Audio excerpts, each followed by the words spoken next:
कुछ और एम्बेसीज या हाई कमीशन इस तरीके के ज्वाइंट एफर्ट करने की in the name of right to speech शायद वो कोशिश करें। लेकिन मैं एम्बेसडर गौरी शंकर के पास इसके बाद जाऊंगा, आपसे ये काउंटर सवाल रख लेता हूं। अरविंद सर, मैंने क्यों इस दौरे के बारे में सवाल आपके सामने रखा, उसकी एक वजह है।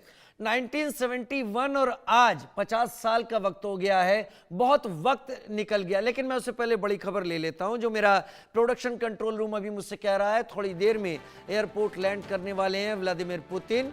पीएम मोदी पुतिन को रिसीव करने के लिए रवाना हो चुके हैं। थोड़ी देर में प्रधानमंत्री भी एयरपोर्ट पर होंगे। प्रधानमंत्री मोदी पुतिन को रिसीव करेंगे और एक ही गाड़ी में दोनों बैठ सकते हैं। जहां तक बात है पुतिन की अपनी खास गाड़ी की, तो वो तो यहां पर है ही। अब एक ही गाड़ी में होंगे वो, तो ये शायद एससीओ वाली जो समिट थी, विजिट थी, उसकी तस्वीरें रिपीट होंगी। खैर अरविंद सर, 71 वाला रूस जो था, तब उसके चीन से वो संबंध नहीं थे जो भारत के साथ संबंध थे। 71 से अब तक काफी लंबा वक्त हो गया है। अब वो रूस कुछ और अंतर्राष्ट्रीय दबावों में है। वो रूस चीन के भी उतना ही नजदीक है, वो रूस भारत के भी उतना नजदीक है। क्या रूस वही भारत को ट्रीटमेंट दे सकता है जो 71 में रूस दे रहा था, या फिर आपको लगता है कि इस बार रूस चीजों को बहुत नाप तोल कर सामने रखेगा?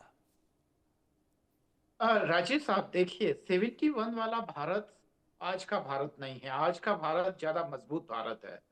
तो 71 में हमें रूस की सहायता चाहिए थी। हमें मालूम है, जगत मेहता साहब का मुझे जिक्र याद आ रहा है। उन्होंने कहा था इंदिरा जी को काफी चिंता थी कि रूस से किसी न किसी तरीके से दोस्ती हो जाए या कुछ ऐसा मजबूत संधि हो जाए ताकि सब कुछ ठीक ठाक रहे, अमेरिकी दबाव ना आए। और बाद में उसके जो भी कॉन्सिक्वेंसेस थे हमने देखे। मुझे लगता है भारत की विदेश नीति के लिए यह भ्रम टूटने का दौर है। जो हम रिलाई कर रहे थे पश्चिम पर, जो हम ये सोच रहे थे कि पश्चिम के बिना, उसके सहयोग के बिना चल नहीं सकता है, वह भ्रम तोड़ने का है। एक दूसरा और महत्वपूर्ण चीज जो मुझे लगता है इस दौरे में, वो यह भी साबित करता है कि रूस यह भी संदेश दे रहा है कि जितना चीन उसके लिए महत्वपूर्ण है, भारत उससे कम महत्वपूर्ण बिल्कुल भी नहीं है। नहीं तो पुतिन साहब का इतना महत्वपूर्ण दौरा यहाँ नहीं होता। जाहिर है कि भारत और रूस की दोस्ती पर चीन की मीडिया की भी नजर है। ये वाकई अचंभे की बात है कि इमानुअल मैक्रो साहब चीन गए हुए हैं, पर चीनी मीडिया मैक्रो साहब की विजिट से भी ज्यादा पुतिन साहब की भारत विजिट पे ज्यादा ध्यान दे रहा है।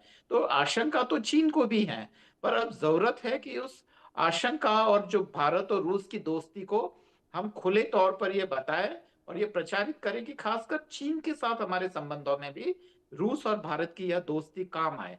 खाली हम केवल अमेरिका के लिए देख रहे हैं, पर मुझे लगता है कि ये जो पूरा रीजन है, उसकी जो ताकत का जो समीकरण है, उसको ठीक ठाक करने में इस विजिट का योगदान होना चाहिए और ऐसी महत्वपूर्ण बातें होनी चाहिए। और खाली जो ट्रेडिशनल चीजें हैं उनसे हटकर कुछ नए जो आर्थिक सहयोग की तरफ बढ़ना चाहिए। मुझे लगता है कि भारत अभी इसी चीज की कोशिश कर रहा है। रूस जो पारंपरिक जो सहयोग है उसके लिए ज्यादा जोर देगा, जहां तक मेरा ख्याल है।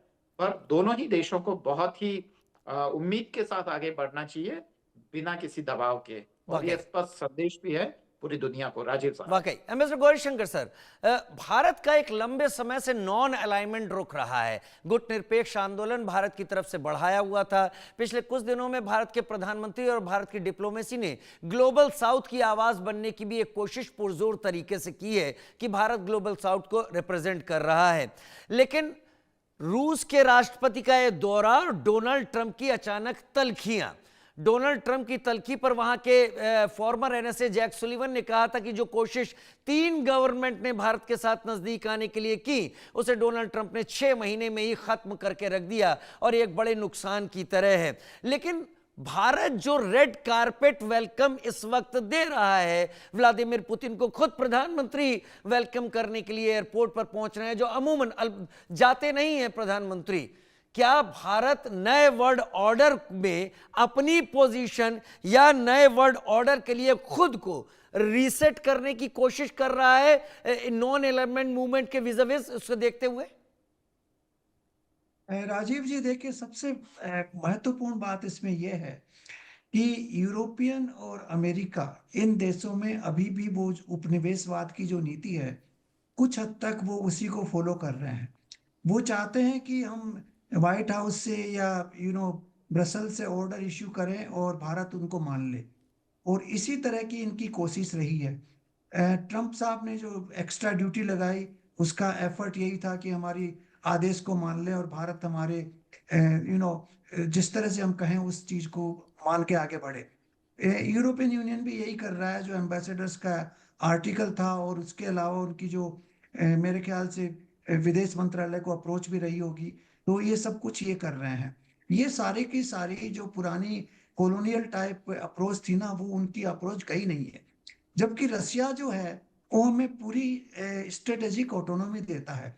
जब हमने अमेरिका के साथ संबंध सुधारे, तब भी रसिया ने उसको किसी भी तरह से ऐतराज उसके ऊपर नहीं उठाया। उन्होंने कहा कि ये भारत के हित की बात है, वो अगर संबंध सुधारता है तो ठीक है। तो ये चीज हमें गौर से देखनी चाहिए कि कौन कंट्रीज जो हैं हमारे ऊपर दबाव डाल के हमारी फॉरेन पॉलिसी को चेंज करना चाहते हैं, और रशिया जो है वो बिल्कुल दबाव नहीं डालता और हमें पूरी की पूरी ऑटोनॉमी देता है। तो ये एक बहुत महत्वपूर्ण कदम हमको अ, गौर से देखना चाहिए और इसको समझना चाहिए, पहली चीज। दूसरी चीज ये है कि जो ट्रम्प की नीति है और कुछ हद तक यूरोपियन यूनियन की नीति है, वो ट्रांजैक्शनल है। वो बिल्कुल क्लियरली कहते हैं कि आप हमको ये दो तो हम आपको ये देंगे। ये कंप्लीटली जो ट्रांजैक्शनल अप्रोच है, वो हमारे और रूस के साथ नहीं है। हमारे और रूस के साथ एक प्रगाढ़ दोस्ती है। रूस ने, आपको पता है कि वीटो का पावर भी किया था जम्मू एंड कश्मीर के इशू पे, वीटो का प्रयोग किया था यूएन सिक्योरिटी काउंसिल में, और 71 बार में बहुत हमारे को सपोर्ट किया।